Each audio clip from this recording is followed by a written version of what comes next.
Assembly tradition asserts that the 4 Gospels and the book of Acts were written by eyewitnesses and apostles of Yeshua or Yahusha, the Moshiach or Mashiach.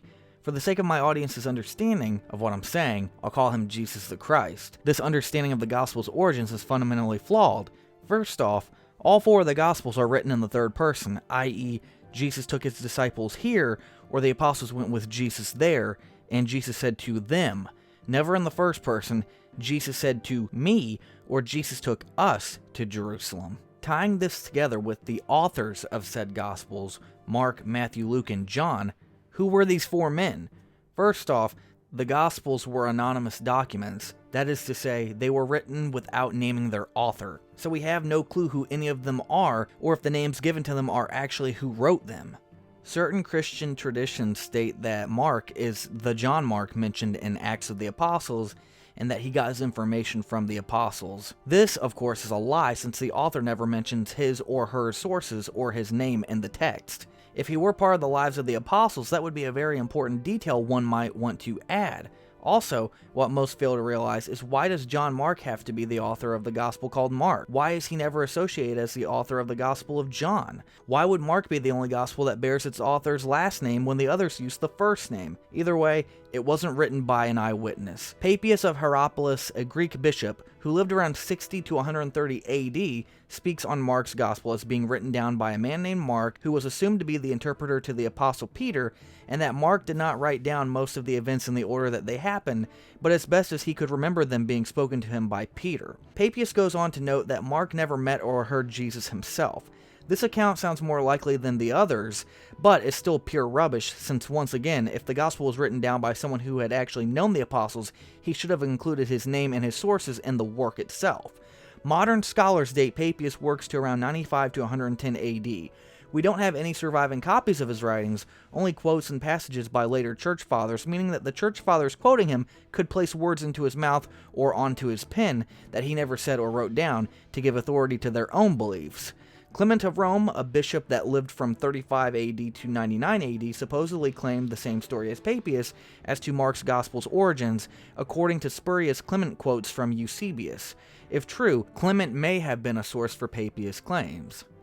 They claim that Matthew the apostle of Jesus also wrote the Gospel of Matthew, another lie since the Gospel never mentions its author, is written in the third person, and when Matthew is called in chapter 9 of the Gospel, the author never claims to be him, and that event as well is written in the third person. If it were written by the apostle, it would definitely have been mentioned somewhere in the story, because an eyewitness account would definitely give this story credibility. Papias says that Matthew the apostle put the logia, or word, into an orderly account in the Hebrew language. The issues concerning this being false I've already stated a few moments earlier. Also the fact that the Matthew we have is in Koine Greek and not Hebrew. Ignatius of Antioch, birth date unknown and the date of his death is disputed but is always listed as him dying sometime during the 2nd century, quotes details of Jesus' life from Matthew's Gospel.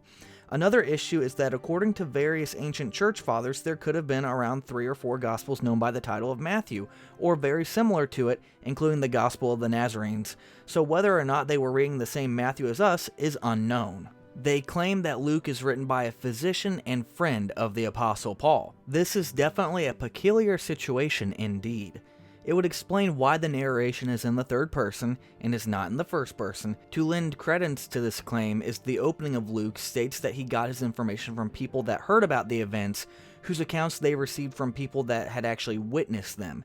This can be interpreted in 2 different ways, that the information passed down is 2 generations separated from when it happened, or that the information passed down is 3 generations separated from when it happened. A generation is a period of 20 or 30 years. This will become key when dating the Gospel of Luke later on. The author of Luke is also the only author to have a known sequel to the Gospel, which is called the Book of Acts, and is the only Gospel author to ever mention Paul, which is a detail that will become very important in a future video. Also, the Acts of the Apostles contains some verses known as the we passages, in which the author shifts from a third-person perspective to a first-person perspective.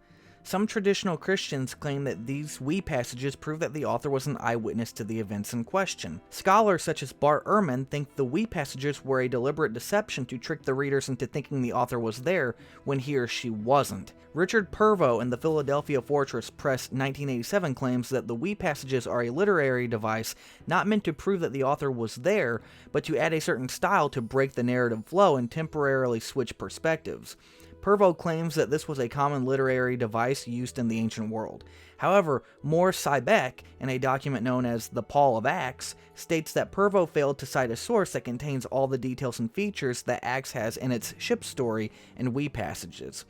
The fact remains, though, that the author of Luke and Acts does not name him or herself and fails to mention Paul by name as a source in the Gospel intro. Some have claimed that naming Paul would be a danger to him and put him in the sights of Roman authorities. This is completely false, though, seeing as how in the book of Acts, the author openly mentions Paul by name many times, and the preaching and deeds he did in the name of Jesus. Some Christians also claim that Luke wrote Acts as a defense letter for Paul, who was on trial in Rome. This kind of makes sense, seeing as how the book of Acts ends before we find out what happens to Paul in Rome, but then again, there's also no proof to this claim either. The three Gospels that I just did discourses on are known as the Synoptics, meaning that they share a very similar story and style. Finally, we get to John, which is not known as one of the Synoptics. It is claimed that the fourth Gospel called John was written by the Apostle John. Just like Matthew, this is a false and an incredibly fictitious claim. The Gospel is written in the third person, never names its author, and shows zero evidence of being an eyewitness account of an apostle. Just as Luke claimed at the beginning of his Gospel to have sources from sources, at the very end of John, a group of people claims their source and author of the Gospel is one known as the Beloved Disciple. However, some claim the final chapter of John was a later addition.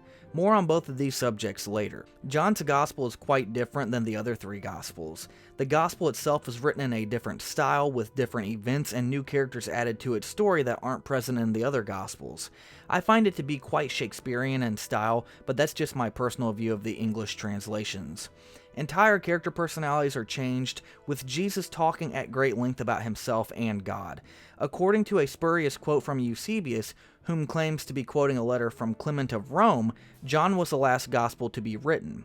The passage supposedly written by Clement says, "But John, the last of all, seeing that what was corporeal was set forth in the Gospels, on the entreaty of his intimate friends, and inspired by the Spirit, composed a spiritual gospel." Tons of Christians use this gospel to prove that Jesus is God in the flesh. But is that really what the gospel says? I'll be talking at great length about this in a future video. Dating the Gospels. Mark. Traditionally, Mark is given the date of being finished and spread throughout the Roman, Greek, and Jewish world in 70 AD, with very few scholars suggesting a date of 34 to 40 AD. Some even try to claim the 50s and 60s AD. Papyrus being our earliest known source, writing between 95 to 110 AD, would mean Mark had to have been completed and in circulation by at least 95 to 110 AD. Without knowing the exact dating of Papyrus's writings, determining if Mark was a 1st or 2nd century writing is hard to conclude. According to quotations of him by Irenaeus and Eusebius, he claimed to have known Polycarp of Smyrna, who was born in 65 AD and who was a disciple of John the Apostle, according to tradition. Among the Dead Sea Scrolls in Qumran Cave 7 was a piece of papyrus known as 7Q5. A Spanish papyrologist named Jose O. Callaghan wrote a report named Papyrus Nitomoho en la Cueva 7 de Qumran, New Testament Papyri in Cave 7 at the Qumran in English. In 1972, claiming that 7Q5 was a fragment of Mark chapter 6 verses 52 to 53. Scholars at the time rejected Callaghan's claims, but over the next 5 decades, some have jumped on board to back him up. 7Q5 has been dated by various scholars to be between 50 BC and 73 AD. In my opinion, if it is before 29 AD, there is almost no way that it can be from the Gospel of Mark, since it would have taken place before the story of Jesus. 50 BC is also not an unbelievable date either, since a small minority of scholars claim that there was a Jesus story before the 1st century, with the possibility that our Jesus story is a reformat and readaptation of the first story, except moved to the 1st century AD, but I will not be getting into that mess of a situation. Matthew. Modern church tradition states that Matthew was written first, which is why it is first in the order of the Gospels in most Bibles today, and because it was the most popular of the four Gospels in the 2nd and 3rd centuries. Modern scholarship, however, claims that Mark was written first based on its lack of a high Christology, that is, the level of divinity Jesus has, and its shorter narrative. Matthew has a slightly higher Christology than Mark, but not by much. Matthew also shows signs of improving some of Mark's stories. Then again, so does Luke, and we cannot verify whether Matthew or Luke also tried to correct each other's Gospels. This would place Matthew's Gospel at some point after 70 AD. Traditionally, it is given a dating of around 80 to 85 AD, with some going as far as 90 to 95 AD. A papyrus known as P64, later named the Magdalene Papyrus, was purchased in Egypt in the year 1901 by a reverend named Charles Boisfield Houlet, who lived from 1863 to 1908. Charles Houlet identified the Greek papyrus fragments as portions of the Gospel of Matthew, specifically chapter 26, verse 23 and verse 31. Scholars have been all over on the dating of these fragments, though. Charles Houlet gave the fragments a 3rd century dating. Colin Roberts gave it a 2nd century dating of around or before 200 AD. 3 other scholars reaffirm Colin's dating. Karsten Thiede dated the papyrus to the 1st century, around 37 to 70 AD. A.S. Hunt dated the papyrus to the early 4th century. With such a wide range of dates, it is hard to sometimes determine the earliest known papyrus that we have in the world for Matthew's Gospel.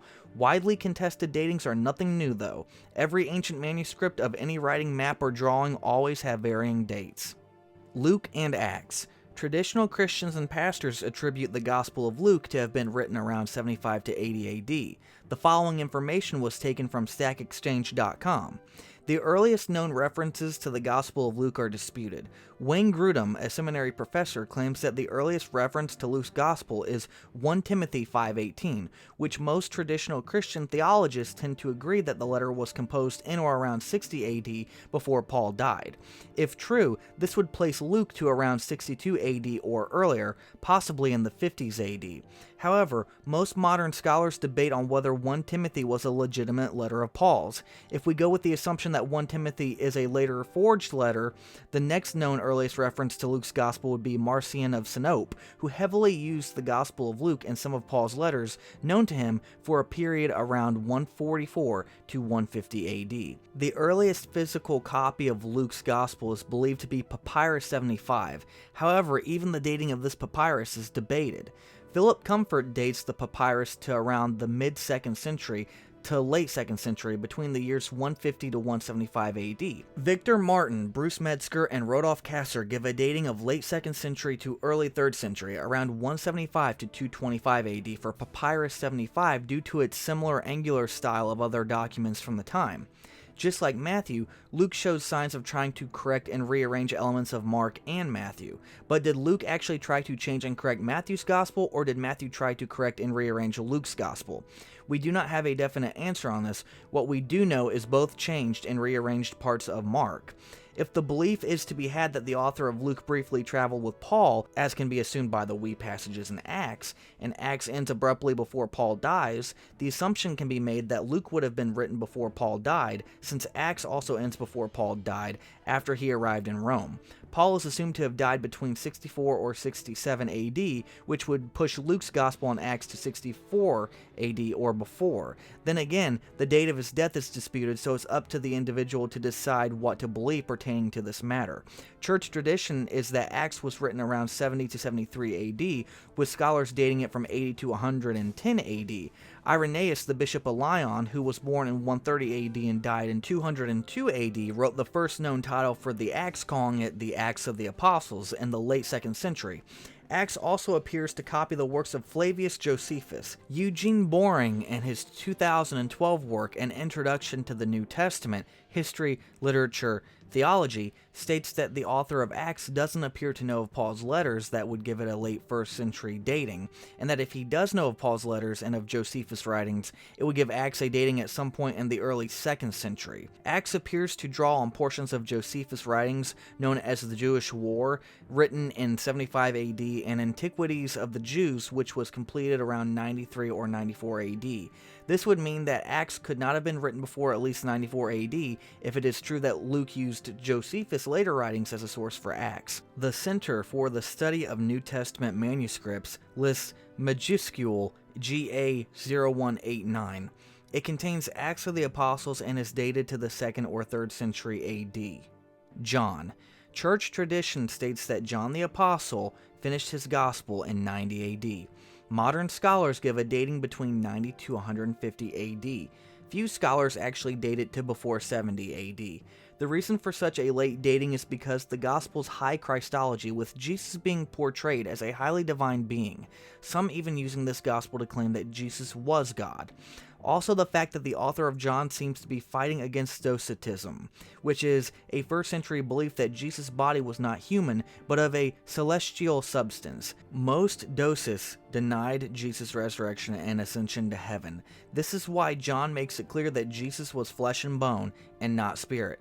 Ignatius of Antioch wrote around 110 AD to the Smyrnians against the Doces. While I don't know of any specific writings where Ignatius directly quotes the Gospel of John, some of his theology, such as being anti-Docetism and the relationship between the Father, Son, and Holy Ghost, can be assumed to have come from his interpretation based on his friendship with Polycarp, whom claimed to be a disciple of John, according to Did St. Ignatius of Antioch Know the Fourth Gospel by Walter J. Burghardt. So can Ignatius help with placing a date on the Gospel called John? Maybe. Ignatius writing, but not quoting the Gospel of John directly, could lead us to believe that the Gospel itself was written after he died, leading to a later dating as some scholars propose. Papyrus 75 that I mentioned when dating the Gospel of Luke also contained tons of chapters of the Gospel of John, leading from Luke directly into John's Gospel. There's a papyrus known as P52 that, like the other papyrus mentioned, claims to be the earliest manuscript of John. From what remains of it, it contains John chapter 18 verses 31 to 33 and verses 37 to 38. It was found in Egypt, and an editor proposed that it was written between 100 to 150 AD, while more recent scholars date it between 125 to 175 AD. A few researchers such as Barker give it a date somewhere in the middle of the 3rd century. Colin Roberts dates it to the first half of the 2nd century. When asked about dating of the Gospels on MythVision podcast, Christian atheist scholar Dr. Robert Price said that he thinks the earlier dating of the Gospels and manuscripts is pure apologetics, meaning that earlier dates given by Christian archaeologists and the like are forcing manuscripts to be the earliest as possibly can be to confirm their belief in the Bible. Well, I'd say that we only have manuscripts, which is what I think he means, from the early 3rd century, 200 and afterward. And I think the conventional dating is really, perhaps unwittingly, apologetics. They'd like, conservative scholars would like to minimize the distance in time between a historical Jesus and their own day. This concludes my introduction to the Gospels and Acts. My next 4 videos will be breaking down and dissecting the 4 Gospels as well as the book of Acts, what they teach, characters, why they were written, and a chapter-by-chapter breakdown as well as conflicting manuscripts, chapters, and verses.